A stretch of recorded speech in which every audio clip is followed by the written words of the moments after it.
Hi guys, so today's video is going to be all about WPA2 Wi-Fi password cracking. Surprisingly, it's not really that hard at all. It comprises of two main steps. Number one, capturing the four-way handshake, and two, cracking the four-way handshake. So what is the four-way handshake? Well, when you connect to a Wi-Fi network, you have to enter a password, but this password is never actually sent over the network. Instead, only hashed versions of it are sent over the network. This is how the device and the access point are able to prove to each other that they do in fact know the password. It gets a little bit more complicated, but this is in essence the four-way handshake. So if we can intercept this handshake, we'll have the hashed password. We can then go on to crack this hashed password, and that's it pretty much. Don't worry if it doesn't make sense just yet, because it will later on. So I'm going to be using Kali for this tutorial, as it has everything I need. So make sure you're using a compatible wireless card or USB wireless adapter. A link is in the description to check that.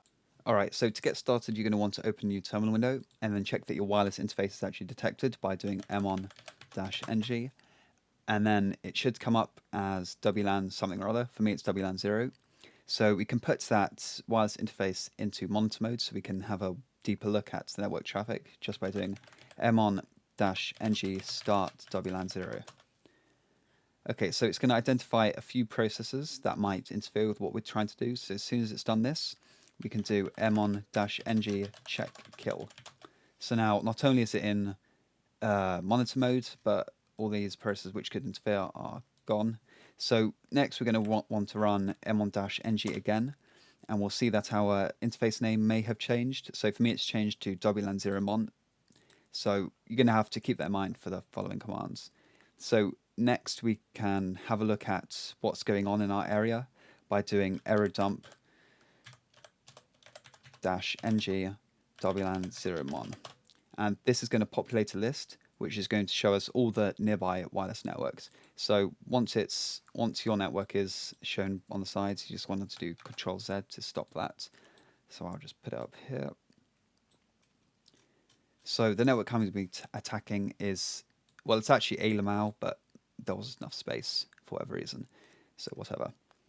So we can see that the network I'm going to be looking at is on channel 1, and its MAC address is this. So I'm going to open a new terminal window and stretch over there. So next what we're going to want to do is log all the traffic that goes on in that network. So when the four-way handshake does occur, we'll know about it. So I'm going to create a new folder on my desktop just called capture to put everything in. So next we're going to want to do arrow dump -ng -c and then the channel name. So the network I'm looking at is on channel 1. And the next --BSS ID, and then the BSS ID of the network. So it would be this for me. Okay, and then -w, so that's -write all the traffic that goes on to a certain folder. So for me, it's root desktop capture. Okay, and then make sure to put your interface on the end. So for me, WLAN 0 mon. Okay, so now it's going to start doing that. So everything that goes on in the network is logged to that particular folder. So we can see this is the BSS ID of the network, and we can see these are the devices that are currently connected to the network. So if I close this top window and just put this up here, then I'm going to open another terminal window, because we can only capture the four-way handshake when a device connects or reconnects to the network. So because, well, we could sit here and wait half an hour for someone to connect to the networks, but we want to obviously speed up that process. So we can do airplay-ng -02. So just bear with me here, I'll explain it in a second. -a, and then the BSS ID. Actually, I think that might already be in my, yep. And then WLAN 0 mon. So what this is going to do is send deauthentication packets across the network. So it's going to deauthenticate everyone up on the network, kick them off, and then they're going to rejoin to the network. And then when they rejoin to the network, we're going to be able to monitor that traffic and capture the four-way handshake. So we're selecting deauthentication packets with -0, and then we're only sending 2 of them, because of course we want to allow them to reconnect. And then -a, which is the access point's BSS ID, and then on the end, of course, our interface. So I'll press enter on that.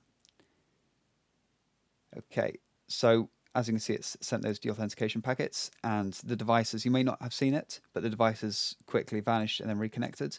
And on the top, we can see WPA handshake for this BSS ID, which means we have the four-way handshake.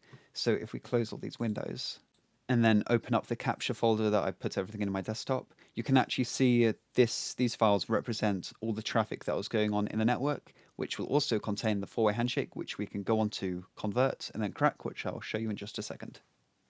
Okay, so for the rest of this tutorial, I'm going to be using Windows 10, which is my host operating system. It's best to use your host operating system when cracking hashes, just because it's going to utilize the resources better. So to crack the hash, we're going to be using Hashcat. So a link will be in the description to where you can download that. You just need to go to the website and download the Hashcat binaries, and then extract the binaries into the folder. So in this folder, you'll also notice I have a list.lst. So this is the word list I'm going to be using to crack this certain password. So in the description, I'll put a link to where you can download a load of word lists. They range from hundreds of megabytes to many gigabytes. You can just try a smaller one and then work your way up if the smaller one doesn't work. So firstly, what we're going to want to do is convert this file here, which is the main one we're going to want to focus on, -01, and it's a Wireshark capture file. We're going to want to convert that into a format which Hashcat can understand and work with. So a link will be in the description to this website where you can upload this file and then tap convert, and then it will convert it into a file that Hashcat can understand, and then you can download that. And crackme.hcap is that file that I've already converted and downloaded. So we're going to want to put that file into the Hashcat folder.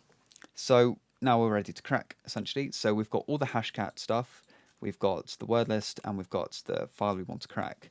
So you're going to want to open up a command prompt and cd into the folder which contains all of the stuff. So cd documents. Oh, my bad.